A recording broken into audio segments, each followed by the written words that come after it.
রাস্তার বেহাল অবস্থা, দ্রুত মেরামতের দাবিতে সোমবার পথ অবরোধ করে বিক্ষোভ দেখালেন গ্রামবাসীরা। ডেবরা ব্লকের 1 নম্বর ভবানীপুর অঞ্চলের আকালপোস্ট থেকে চকরাজপুর পর্যন্ত 3 কিলোমিটার রাস্তার বেহাল অবস্থা। বারবার অভিযোগ করেও কোনো সুরাহা না পেয়ে স্কুলের ছাত্রছাত্রী, শিক্ষক, গ্রাম বাসিন্দা মিলে রাস্তা অবরোধ করে। ছাত্রছাত্রীদের দাবি রাস্তা মেরামত করতে হবে, স্কুলের সময়ে পৌঁছতে পারছে না। আর স্কুলের শিক্ষক সংগঠনের একই বক্তব্য। গ্রামবাসীরা জানান, কয়েক মাস ধরে তারা এই রাস্তা মেরামতের দাবি জানিয়েছেন, তবু কোনো সুরাহা হয়নি। বারবার টেন্ডার করেও কাজ হচ্ছে না, তাই তারা পথ অবরোধ করতে বাধ্য হয়েছেন। এলাকার প্রধান বলেন, আমি জানিয়েছি কাজ অবরোধ করছিস। আমরা কুমারসান্ডা হরিপদ কৃষি বিদ্যা মন্দিরে ছাত্রছাত্রী। আমাদের এই রাস্তার জন্য আমরা প্রায়শই রাস্তা স্কুলে যেতে পারি না। পরীক্ষার সময় পরীক্ষা সেন্টারে ঢুকতে দেরি হয়ে যায়। অনেক সময় শিক্ষক শিক্ষিকারাও এতে বিপদগ্রস্ত হয়। সুতরাং আমরা চাই যে এই রাস্তাটা যেন ঠিকঠাকভাবে বানানো হয়, যাতে এই রাস্তার জন্য শিক্ষক শিক্ষিকারা এবং ছাত্রছাত্রীরা যেন বিপদে পড়ে। কিরকম কতদিন চলছে, এরকম কতদিন চলছে এই রাস্তার অবস্থা?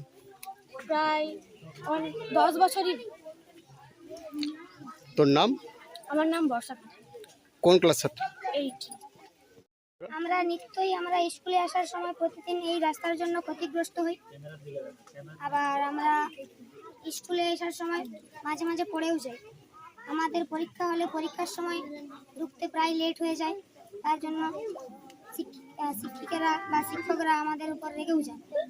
আবার এই রাস্তার জন্য মাঝে মাঝে শিক্ষক শিক্ষিকারাও ক্ষতিগ্রস্ত হয়। তোরা কি চাস? কি তোরা? আমরা চাই এই রাস্তাটা যেন ভালো হয়ে যায়, পিচ হয়ে যায়। কত কিলোমিটার রাস্তাটা? এটা প্রায় 2 কিলোমিটার। তোর নাম? আমার নাম পৃথ্বীরাজ ঘোষ।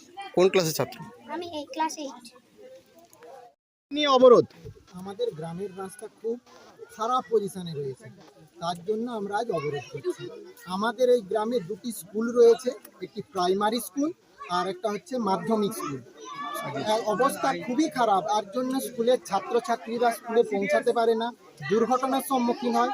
তার সঙ্গে গ্রামবাসীরা কৃষি নির্ভর, কৃষির পণ্যও তারা ঠিকমতো বাজারজাত করতে পারে না।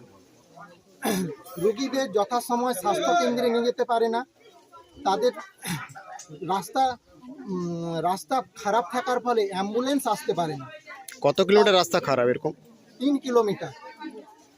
কোথা থেকে কোথা অবধি? কোথা থেকে কোথা পর্যন্ত রাস্তা খারাপ? আমাদের এটা চকরাজপুর থেকে আকালপোস্ট অবধি রাস্তাটা পাকা হয়ে গেলে এই সমস্যার দূরীকরণ হয়ে যাবে।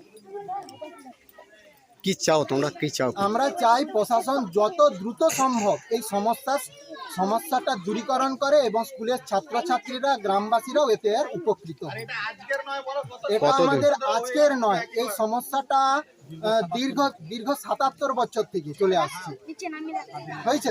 আপনার নাম? আমার নাম পিন্টু মাইতি, গ্রাম কুমারসান্ডা। অবরোধ। আমাদের এই আকালপোস্ট থেকে চকরাজপুর পর্যন্ত যে রাস্তা আছে, সেই রাস্তা বর্ষাকালে বিশেষ করে এত কাদা হয়, আমাদের ছাত্রছাত্রী সহ আমাদের শিক্ষক শিক্ষিকা এবং এলাকার লোক এখানে যেতে পারে না, আছাড় খায় এবং উন্ডেডও হয়ে যায় রাস্তা যেতে যেতে। এই নিয়ে আমরা চাইছি এখানে স্থায়ী একটা পিচ রাস্তার ব্যবস্থা করা হোক। আকালপোস্ট থেকে চকরাজপুর পর্যন্ত এই 2 কিলোমিটার রাস্তা, এটা অবিলম্বে পিচ রাস্তা করা হোক। আমাদের 1 তারিখ থেকে আমাদের সেকেন্ড সামেটিভ পরীক্ষা আছে, ছাত্রছাত্রীরা আসতে পারছে না, অনেকে অনুপস্থিত থাকে। তাহলে আমরা পরীক্ষাটা নিব কি করে এতজন ছাত্রছাত্রী? আমরা প্রশাসনকে জানিয়েছি, প্রধানকেও জানিয়েছি, আমরা বিডিও স্যারকে জানিয়েছি, এখনো পর্যন্ত কোনো সুরাহা হয়নি। ওই জন্য আজকে আমরা সম্মিলিতভাবে গ্রামবাসী ছাত্রছাত্রী এবং আমরাই এখানে অবরোধ করেছি, যাতে অবিলম্বের সুরাহা ব্যবস্থা করা হোক। কিছু আপনার যদি না হয় কি ব্যবস্থা করবেন? কিছু না, আমাদের স্কুল আপাতত ছাত্রছাত্রীরা আসবে না, পরীক্ষা বন্ধ থাকবে। কমে যাচ্ছে, একটা অভিযোগ করছে গ্রামবাসী থেকে ছাত্রছাত্রীও কমে যাচ্ছে আপনাদের স্কুলে। ছাত্রছাত্রী কমছে ওই কারণে, রাস্তার জন্য আসতে পারছে না। ওরা অনেক দূর দূরান্ত থেকে আসে, ওই মূলত ওই রাস্তার জন্য ছাত্ররা আসতে পারছে না। এত কাদা পড়েও যাচ্ছে রাস্তায়, এবং স্কুলে এসেছে কাদা জামা কাপড় নিয়ে, ওরা আবার ওদেরকে আপনার ছেড়ে দিতে হচ্ছে, ক্লাসই করতে পারছে না। আপনার নাম, কি দায়িত্ব? আমি কুমারসান্ডা হরিপদ স্মৃতি বিদ্যা মন্দিরের প্রধান শিক্ষক হরিপদ মান্না মহাশয়। আমি আমার এই বক্তব্য রাখছি, যাতে অবিলম্বে প্রশাসন এসে দেখুক যে কি রাস্তার কি অবস্থা, এবং কাল থেকে ইমিডিয়েট একটা রাস্তা সারানোর ব্যবস্থা করা হোক।